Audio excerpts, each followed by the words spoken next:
에스라 2장은 이스라엘 백성들 가운데 첫 번째 귀국하는 이들에게 숫자가 기록되어 있습니다.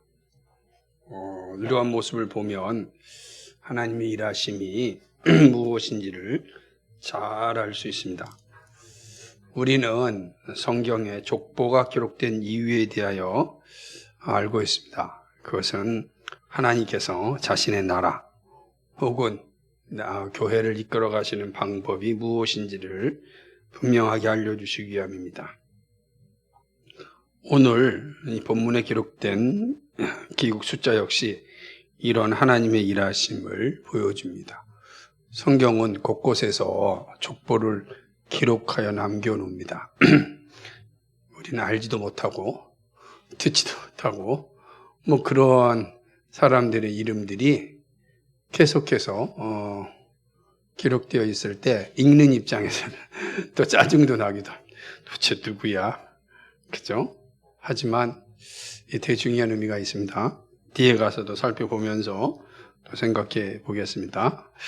본문의 전체적인 내용을 좀 살펴보면 이렇습니다. 1절에서 2절까지는 유대 지도자들의 숫자가 기록됩니다. 오늘 7절까지 같이 볼 거예요. 3절에서 35절까지는 일반 백성의 숫자이고 36절에서 63절까지는 성전 직원들의 기록입니다. 숫자입니다. 이걸 좀 살펴보자면 성전 직원들 36절에서 63절까지를 좀 더 세분해 보면 36절에서 39절은요 제사장의 숫자입니다. 그리고 40절에서 42절은 네이 자손의 수입니다. 43절에서 58절은 느다님 사람들, 누구냐면 기브온 백성으로 성전에 이 허드렛 일을 맡아서 하는 사람들이 숫자입니다. 다 들어있어요. 그리고 59절에서 63절까지는 이스라엘 자손인지 알지 못하지만 어떤 정확하게 이 사람이 어떤 자손인지 구분되지 못하지만 또 그런 사람도 있고 반면에 또 외국인도 있습니다. 이제 나중에 살펴보겠지만 그래서 이 사람들이 그렇다고 해서 내치지 않거든요. 이렇게 기록에 남겨놓고 성전 일을 하게 하는데 반면에 이제 제사장 그 사람들의 제사장들은 정말 제사장이었는가 이게 살펴서 직분을 맡길 것인지 맡기지 않을 것인지 결정하는 그 모습을 보게 됩니다. 그리고 64절에서 67절은 귀국 인원과 물건들의 총수를 기록하고 있습니다. 원래 이제 총수의 합계, 회중, 그러니까 돌아온 그 회중들의 백성들의 총 합계는 42,360명이 됩니다. 그 중에서 로비가 7,737명이고 노래하는 사람이 200명입니다. 여기에 딸린 말이 730, 뭐라 그래야 돼요? 6개라 그래야 되나요? 말이 736마리고요. 노새가 235마리고요. 약대가 435마리고요. 나귀가 6,720마리입니다. 그러니까 함께 돌아올 때 최선을 다해서 바벨론에서 재산을 마련하였던 것들을 가지고 옵니다. 참 먼 길이잖아요. 나귀, 약대, 노새, 말이 그 먼 길을 이제 떠납니다. 그래서 이제 예루살렘으로 돌아가죠. 68절과 69절을 보게 되면 좀 다른 장면이 나타나는데 그 장면은 뭐냐면 성전 건축을 위하여 드린 이 족장들의 헌상이 기록되어 있습니다. 이들이 금물 6만 1,000 다리 그리고 은은 5천만회임 제사장의 옷이 100벌입니다. 이 다릭이 뭔가 우리 잘 못 들어봤잖아요. 이게 이제 구약에 유일하게 기록된 주화입니다. 구약에 등장하는 유일한 주화가 다릭인데 이 페르시아의 금화입니다. 무게는 8.6g이고 다리오 황제의 초상이 그려져 있습니다. 그러니까 이제 페르시아에서는 이 주화를 다릭인데 성경에 여기에 유일하게 기록된 주화입니다. 다리. 우리는 보통 뭐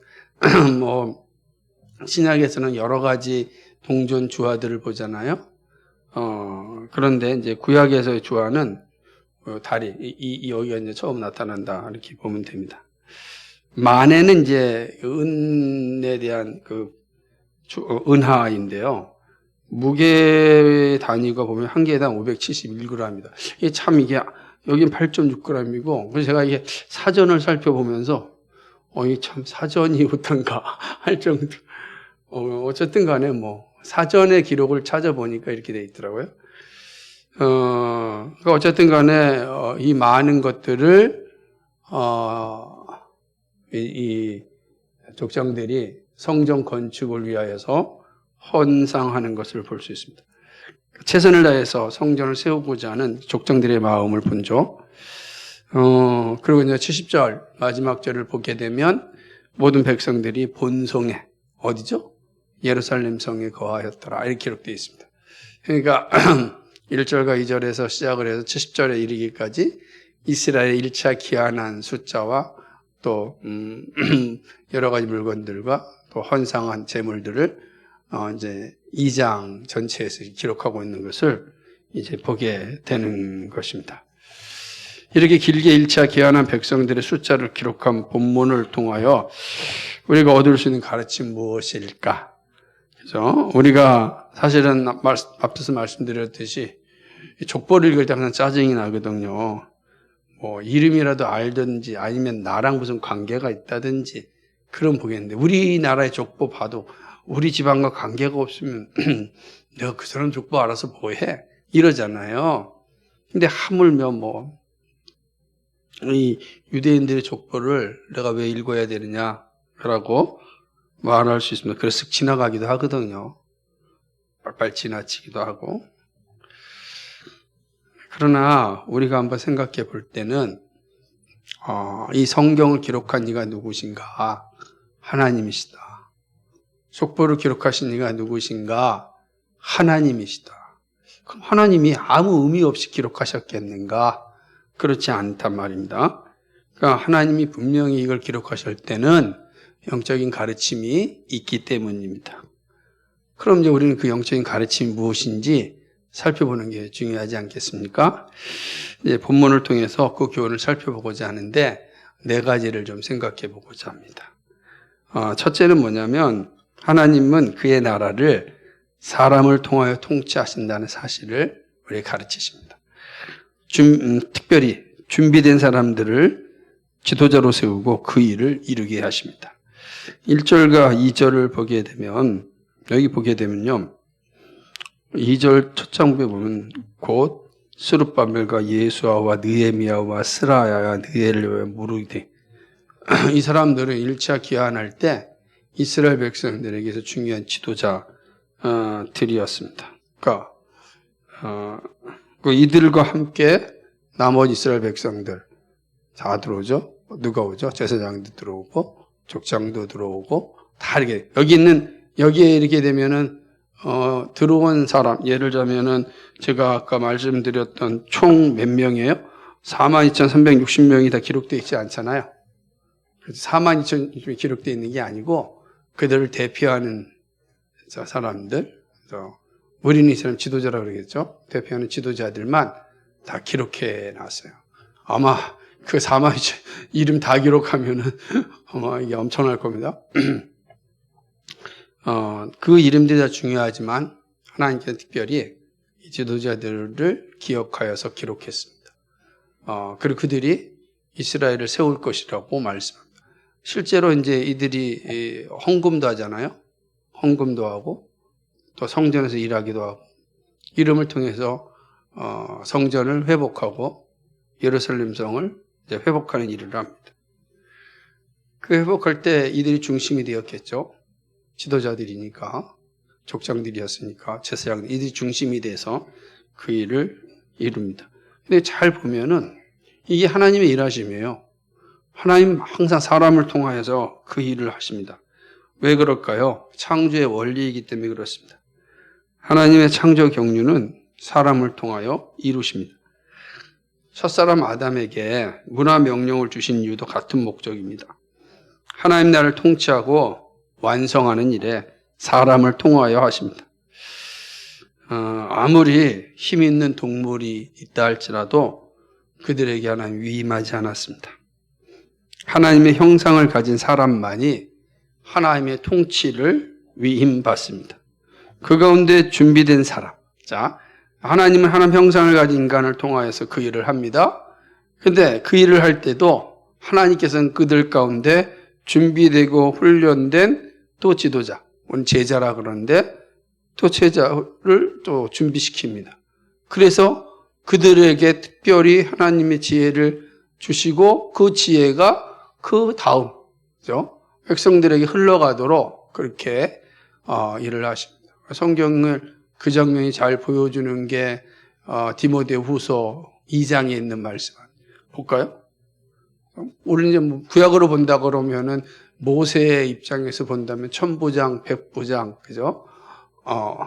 10부장 이렇게 나눠서 일을 하고 장로를 세움도 그런데 신약도 마찬가지예요. 신약도 하나님께서 바울에게 이 말씀을 전할 때 뭐라고 했냐면 1절, 2절 같이 읽어볼까요? 시작. 내 아들아, 그러므로 내가 그리스도 예수 안에 있는 은혜 속에서 강하고 2절이 중요합니다. 또 내가 많은 증인 앞에서 내게 드린 바를 충성된 사람에 부탁하라. 저희가 또 다른 사람들을 가르치리라. 아멘. 그러니까 제자들에게 뭘 얘기하죠? 증인, 들은 바, 충성된 사람, 그리고 충성된 사람이 또 다른 사람. 그게 하나님 나라가 이루어지는 방법이란 말이에요. 그죠? 하나님께 그렇게 하셨어요. 왜 그렇게 하셨는가? 하나님이 하신 방법이고 또 우리가 이해할 때 가장 합리적인 방법이기 때문에 하나님께 그렇게 하셨습니다. 그죠? 하나님은 그렇게 사람을 부르시고 부르신 사람들 가운데 준비된 사람, 즉 지도자를 훈련시키고 세웁니다. 하나님이 세운 영적 지도자는 제자이죠. 제자를 통하여 그의 나라와 의를 세우시고 완성하십니다.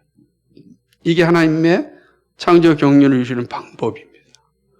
그래서 예수님께서 사람의 몸을 입고 우리 가운데 오셨을 때 하신 일이 뭡니까? 제자를 삼는 일이었습니다. 예수님이 첫 번째 하신 제자 삼는 제자. 제자를 통하여 그 일을 하셨죠. 제자 없이 예수님께서 일하시지 않았어요. 그리고 예수님이 이제 이 땅에서 오신 목적을 다 달성하시고 승천하셨을 때 남은 일들을 제자들에게 맡기셨습니다. 되게 중요하죠. 그래서 교회는 예수님의 방법을 따라서 제자를 훈련시킵니다. 성도를 다 제자로 훈련시키죠. 근데 훈련시킬 때 그 가운데도 누구를 세우죠? 직분자를 세우잖아요. 하나니까 제자로 부르시고 다 제자예요, 우리가. 그래서 우리는 세상에서 다 제자로 살아갑니다. 그런데 교회를 세울 때 또 그 가운데 직분자를 세웁니다. 그리고 하나님이 원하시는 교회를 완성하십니다. 그러니까 모든 성도는 다 제자인데 모든 제자는 다 직분자 되기를 준비해야 됩니다. 그렇게 하는 거예요. 다 직분자가 될 수는 없어요. 그런데 제자는 직분자 되기를 소망해야 되는 거죠. 그건 모르시잖아요. 하나님께서 하시는 일인데 나를 직분자로 세우실 것은 하나님이 하시는 일이지만 소망은 뭐죠? 하나님 저를 사용해 주십시오. 이 말은 뭐예요? 헌신하겠다는 거잖아요. 하나님 제가 하나님 나라를 위해 헌신하고 싶습니다. 이 마음을 항상 가져야 된다는 거예요. 그럼 하나님께서 그를 사용하셔서 교회를 세우고 또 하나님 나라를 완성하는 것입니다. 직분자 역할이 되게 중요하죠. 하나님은 오늘도 제자를 통하여 하나님 나라를 다스립니다. 그러므로 예수 믿으면 예수님의 제자임을 기억하고 그 소망을 감당합니다. 그래서 이 기록부를 쭉 보게 되면 하나님께서 한 사람 한 사람을 다 기록하여 남겨주신 것은 이들이 교회를 세우고 하나님 나라를 완성하는 그런 일꾼들이다, 이렇게 보여지는 거예요. 그래서 이들 족장들이 또 대표적으로 헌상을 하여 성전을 세우지 않습니까? 여기에 얼마나 많은 성도들이 헌상했겠습니까? 근데 그 모든 헌상들을 누구의 이름으로 기록된, 족장들의 이름으로 기록되어 있단 말이에요. 그러니까 그 족장과 그 족속들이 하나님 앞에 어떻게 헌신하였는지를 보여주는 장면입니다. 아, 이렇게 하나님 나라는 이루어가는구나. 이 사실을 이 족보가 우리에게 가르쳐주고 있습니다.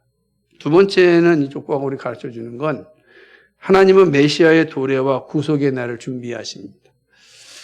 자, 이 말 무슨 말이냐면 오늘 1절을 보게 되면, 2절을 보게 되면 곧 스룹바벨과 이렇게 나오거든요. 스룹바벨, 예수와 느헤미야 이런 사람들을 통해서 이제 이스라엘 백성을 이끌었습니다. 스룹바벨 성전도 나오고요. 자, 스룹바벨이 누굴까? 스룹바벨은 다윗의 자손입니다. 역대상 3장 19절에 보니까 부디아의 아들들은 스룹바벨과 시므이요, 스룹바벨 아들은 무슬람과 하나냐요, 그메제 슬로미까 이렇게 돼 있어요. 이건 지금 다윗 자손의 역대상의 기록은 다윗 자손을 기록하고 있어요. 근데 거기에 스룹바벨이 나옵니다. 그러니까 스룹바벨은 다윗 자손이죠. 당연히 스룹바벨 기록되는 거 이상하지 않죠. 유다뿐만 아니라 이스라엘 족속 가운데 하나니까. 그런데 유독 첫 번째 기한의 첫 이름으로 스룹바벨이 기록된 스룹바벨가라고 시작을 하는 거죠. 하나님께서 이렇게 스룹바벨을 분명하게 드러내시고 또 돌아와서 세운 성전이 스룹바벨 성전이라고 되어지는 과정 속에서 하나님의 구속사의 일하심을 볼 수가 있는 겁니다. 다시 말하면 이러한 사실은 야곱의 예언이 끊어지지 않았음을 우선 보여줍니다. 야곱이 예언한 말씀에서 우리는 이 사실을 알 수 있는데 창세기 49장 8절로 10절은 유다에 대해서 하신 그런 예언입니다. 그죠? 유다야, 너는 내 형제의 찬송이 될지라. 내 손이 내 원수의 목을 잡을 것이며 내 아비의 아들들이 내 앞에 절하리라. 유다는 사자 새끼로다. 내 아들아, 너는 움킨 것을 찢고 올라갔도다. 그가 엎드리고 움키림이 숫사자 같고 암사자 같으니 누가 그를 범할 수 있으랴. 10절이 중요합니다. 홀이 유다를 떠나지 아니하며 치리자의 지팡이가 그 발 사이에서 떠나지 아니하시기를 실로가 오시기까지 마치리니 그에게 모든 백성이 복종하리로다.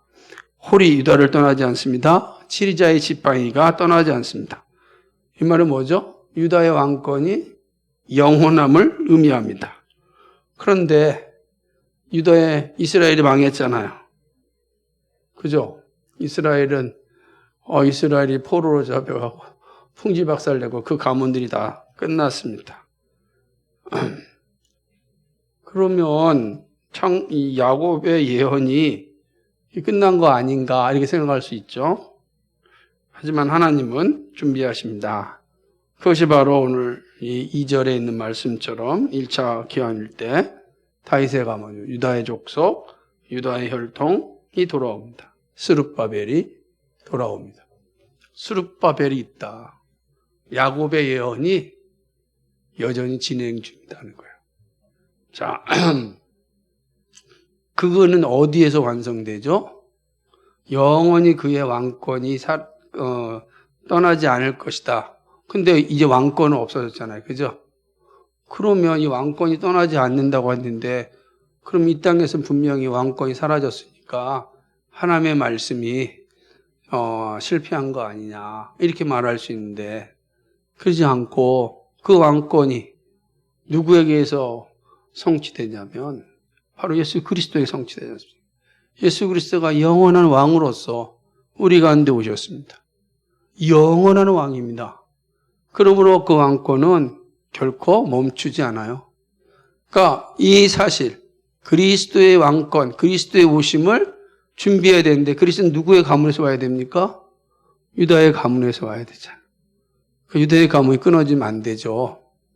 유다의 가문이 끊어지지 않았음을 오늘 1차 기한이 스룹바벨의 모습에서 보여주는 겁니다. 하나님의 나라가 끊어지지 않았다. 하나님의 예언이 반드시 성취된다라고 하는 것입니다. 그리고 마침내 유대의 자손으로 그리스도가 이 땅에 오십니다. 그리고 인류가 절망할 수밖에 없었던 죄 문제를 해결하시고 구원을 주십니다. 하나님의 구원 역사가 얼마나 치밀하게 이루어졌는지를 보여줍니다. 이스라엘 백성들의 귀환은 단지 포로의 귀환에서 끝나는 것이 아니라 인류를 위한 구속의 준비입니다. 이 역사는 지금도 우리에게 왔습니다. 그렇죠? 우리의 삶은 이 역사를 전하고 끝까지 감당하는 일입니다. 이제 우리는 이 사실을 아니까 우리 이제 이 역사적 사실을 전하는데 뭐죠? 우리 구원 예수 그리스도, 우리의 왕은 예수 그리스도입니다. 그렇죠?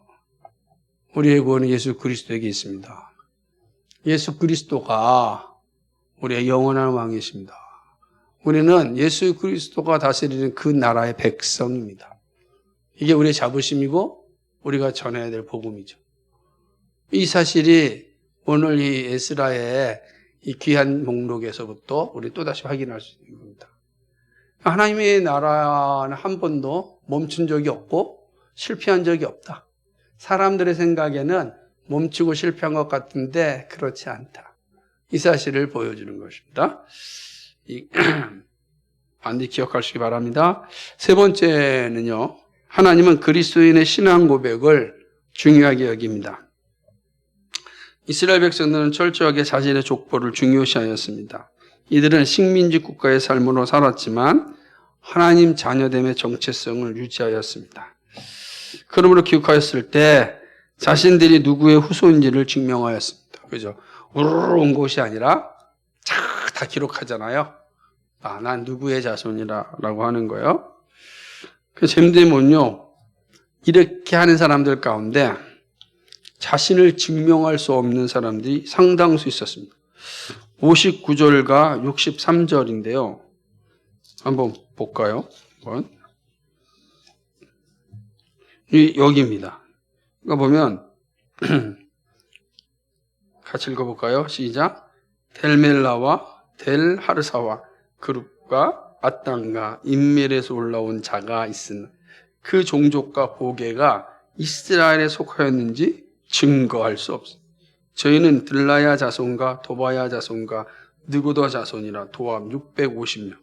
제사장 중에는 아베 자손과 학고스 자손과 바르살레 자손이 바르실레는 길르앗 사람 바르실레 딸 중에 하나로 아내를 삼고 바르실레 이름으로 이름한 자.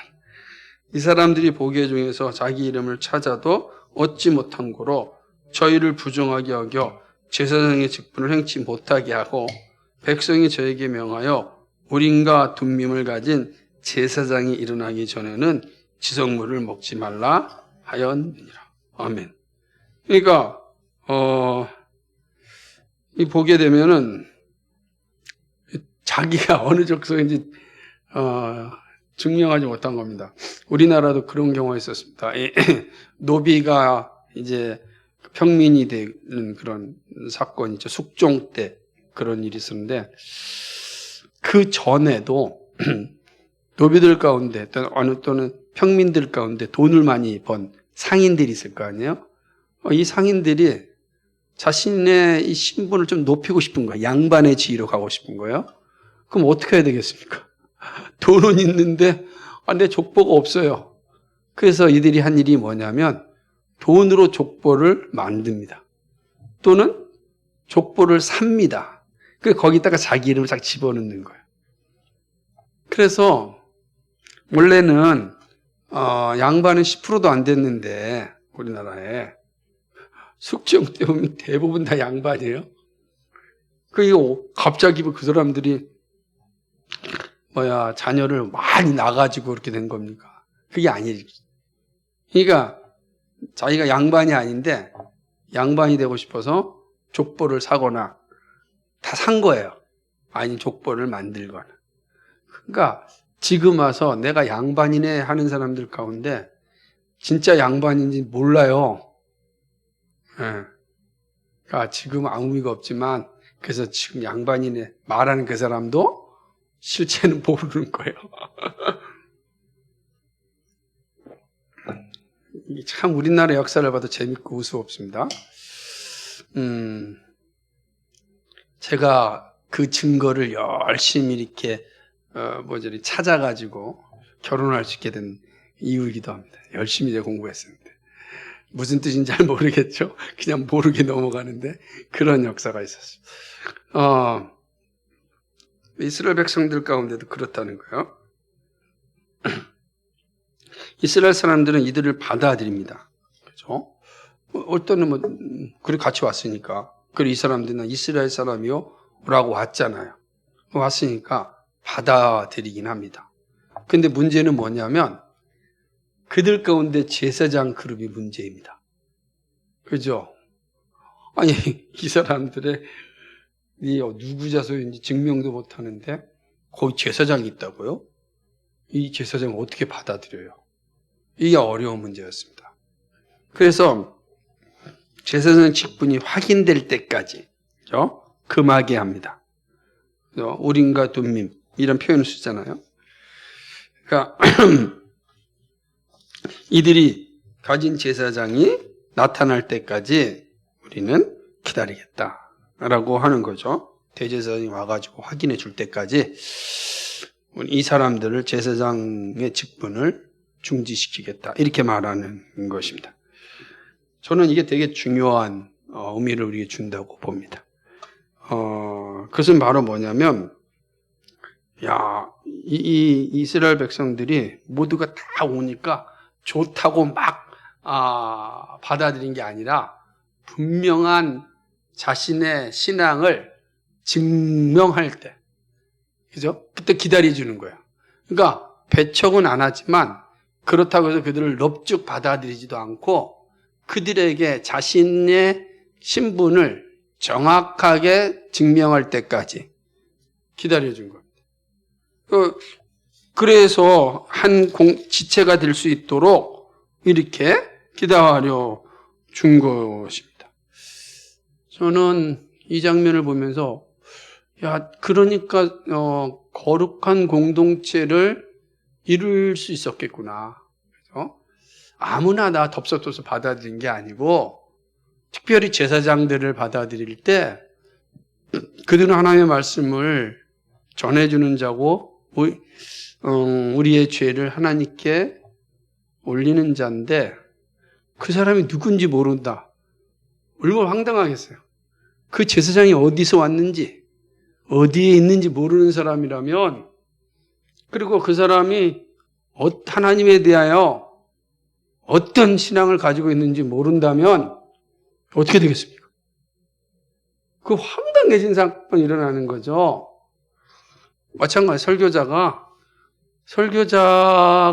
어떻게 세워졌는지도 모르고 설교자의 신앙 고백이 무엇인지도 모르고 그리고 설교자를 세웠다고 보세요. 어떻게 되겠습니까? 다 망하는 거잖아요. 마치 맹인이 맹인을 인도하는 격이 되는 거죠. 그래서 귀한한 이스라엘 백성들, 이 지도자들은 이들이 따라왔으니 감사하잖아요. 어쨌든 간에 그 나라에서 따라왔으니까. 그렇다고 해서 이들이 정말 우리의 공동체 아니라 특별히 제사장 그룹에 있어서의 신앙 고백에 대한 확인이 필요했던 겁니다. 기다려주는 거거든요. 예수 믿는 사람들은 어떤 사람인가? 사실은 분명한 자신의 신앙 고백, 신앙의 정체성을 가지고 사는 사람들입니다. 영적 정체성은 신앙 고백으로부터 나타납니다. 믿음의 고백과 삶의 목적을 분명하게 고백할 때 세상에 살지만 세상에 속하지 않습니다. 우리는 세상과 분리되어 살아서는 안 되지만 구별되어 사는 자입니다. 이것이 분명하려면 분명한 신앙 고백이 있어야 돼요. 그래서 한 공동체를 이룰 때 무엇보다 중요한 건 공통된 신앙 고백입니다. 그래서 우리는 공통된 신앙 고백으로 무엇을 고백하죠?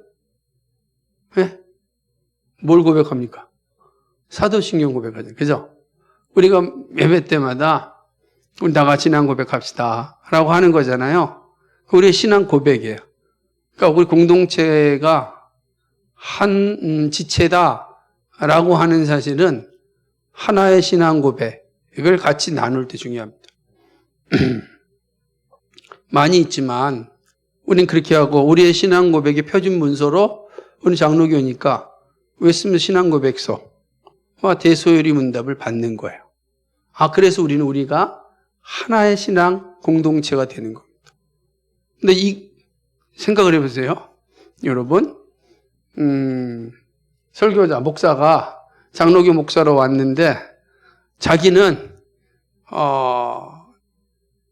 웨스트민스터 신앙 고백서를 받지 않습니다. 라고 한다면 어떻게 해야 되겠습니까? 둘 중에 하나가 되겠죠? 교회 전체가 웨스트민스터 신앙 고백서 떠나든지 장로교의 정체성을 버리고 떠나든지, 그죠? 아니면은 성도들은 다 오늘 웨스트민스터 신앙 고백서 및 대소요리 문답을 고백하고 있고 우리는 사도신경을 신앙 고백합니다. 우리의 신앙 고백입니다. 라고 했는데 거기에 나는 함께하지 않겠다. 그러면 그 설교자가 떠나야죠. 그렇게 되는 거예요. 이게 되게 중요하다는 거예요. 물론 가장 더 중요한 거 보겠습니까? 성경에 대한 고백이겠죠. 성경이 하나의 말씀으로 정확무한 하나의 말씀 맞습니다. 라는 게 가장 중요한 고백이겠지만 이런 자세들이 우리 안에 분명히 있을 때 하나님 기뻐하시죠. 그럴 때 교회가 세워질 수 있습니다. 그러지 않으면 1차 기원한 이 사람들이 무조건 왔으니까 기쁘고 즐겁다고 다 얽히고 설키다 보면 반드시 신앙의 변질이 오게 돼 있습니다. 이 사람 모르잖아, 이 제사장들이 어떤 사람인지. 그죠? 그러니까 대제사장이 올 때까지 이들을 이제 기다려주고 그가 와서 그들을 다 확인해 볼 때, 분명한 신앙 고백을 가지고 있으니 우리의 제사장으로 삼아도 된다. 그러면 그 지체의 제사장이 되는 겁니다. 중요한 거죠. 그래서 하나님의 백성됨을 자랑하고 그것을 드러낼 수 있는 건 신앙 고백이고 그 신앙 고백은 우리 하나님 기뻐하십니다. 하는 사실입니다. 마지막 네 번째는 하나님은 예배를 통하여 영광 받기를 기뻐하신다는 사실이죠. 두말할 필요 없겠죠. 예배하는 것 삶의 우선이 되어야 합니다. 신앙의 중심은 항상 예배입니다. 예배는 하나님을 인정하고 그를 높이는 것입니다. 하나님의 영광을 드러내는 것이 바로 예배입니다. 그런데 이러한 모습이 구약에서는 성전으로 나타납니다. 성전은 하나님을 예배하고 그의 임재를 경험하는 것입니다. 그리고 구약 예배의 중심은 성전입니다. 이러한 모습이 포로에서 돌아오는 이스라엘 사람들에게 자연스럽게 나타난 것입니다. 68절에 어떤 족장들이 예루살렘 여호와의 전투에 이르러 하나님 전을 다시 건축하려고 예물을 즐거이 드렸다는 거예요. 즐거이 드렸다는 건 성령의 감동을 받았다는 뜻입니다. 이렇게 성령의 감동을 받은 사람들은 교회를 세우고 예배하기를 즐거워합니다. 삶의 목적이 교회를 세움이고 교회를 통한 예배입니다. 교회가 세워지지 않으면 예배가 힘들어집니다. 예수님께서 교회를 세우라고 하신 이유가 우리의 연약함을 잘 알기 때문입니다. 세워진 교회를 통하여 삼위 하나님을 영원토록 찬양합니다. 첫사람 아담이 살았던 에덴 동산이 성전이었듯이 새하늘과 새 땅이 하나님을 온전히 예배하는 성전, 즉 교회입니다. 우리의 삶이 동산에서 하나님 나라의 여정이라면 이것은 교회를 세우고 영원토록 예배함입니다. 그러므로 우리는 열심을 당하여 교회를 세워야 합니다. 그런데 세워진 교회가 하나님의 뜻에 합당하게 예배하지 않으면 끔찍한 일이 됩니다. 그래서 교회를 세우는 것도 중요하지만 세워진 교회가 삼위 하나님의 뜻에 따라 예배해야 합니다. 이것은 지금도 동일합니다. 그리스도인에게 있어서 우선순위는 바로 하나님을 예배하는 일입니다. 예배가 즐겁고 행복하고 예배를 통하여 하나님을 만나고 그의 뜻을 깨닫고 감사함으로 살아가는 은혜가 없다면 우리는 하나님을 영화롭게 하는 자가 될 수 없습니다. 그래서 이스라엘 백성들이 즐거이 예물을 헌상하여 성전을 세우죠. 성전을 세운다는 건 나의 삶의 우선순위 중심이 하나님을 예배함입니다. 뜻이에요. 오늘 우리의 삶의 중심이 어디 있습니까? 교회를 세움이죠. 왜요? 예배하기 위해서입니다. 이게 되게 중요한 거죠. 그러니까 그래서 핵심은 항상 교회의 중심은 예배고 예배를 통하여 삶의 전 영역에 하나님의 뜻을 드러내는 겁니다. 이게 문화명령이죠. 말씀을 맺습니다. 우리가 이 말씀을 통하여서 들은 대로 하나님의 뜻이 우리의 삶에 분명하게 나타나기를 소망해야 합니다. 그리고 그 일을 위하여 부단히 영적 선장을 위하여 준비해야 합니다. 믿음의 길을 통하여 하나님을 영원롭게 하나님의 명령인 교회를 든든히 세워가는 그런 복이 우리 가운데 있기를 소망합니다. 여러분 한 번만 더 생각해 보세요. 귀국하는 이 이스라엘 백성들의 간절한 소망과 기대와 기쁨이 어디 있겠습니까? 무너진 성전을 회복하고 거기서 다시금 하나님을 예배하고 하나님의 말씀을 듣는 것 아니겠습니까? 70년 동안 듣지 못했던 70년 동안 행하지 못했던 제사가 예배가 이루어집니다. 얼마나 감사하겠습니까? 우리는 지금 마음껏 예배할 수 있습니다. 그래서 쉽게 그 예배의 감격을 잃어버릴 수 있는데 부단히 노력해야 됩니다. 하나님 우리가 예배할 수 있는 이 놀라운 은혜, 교회를 주심에 감사합니다. 그래서 그 은혜에 함께 살아가는 우리 모두에게 주님의 이름으로 축복합니다. 아멘. 거룩하시고 자비하신 아버지 하나님 고맙고 감사합니다. 오늘도 우리에게 주신 이 말씀 기억하여 믿음으로 살아가고 교회를 세우고 마음껏 하나님을 예배하는 일에 흔들림 없이 살아가는 저희들을 되게 하여 주옵소서. 감사드리며 예수 그리스도의 받들어 기도하옵나이다. 아멘.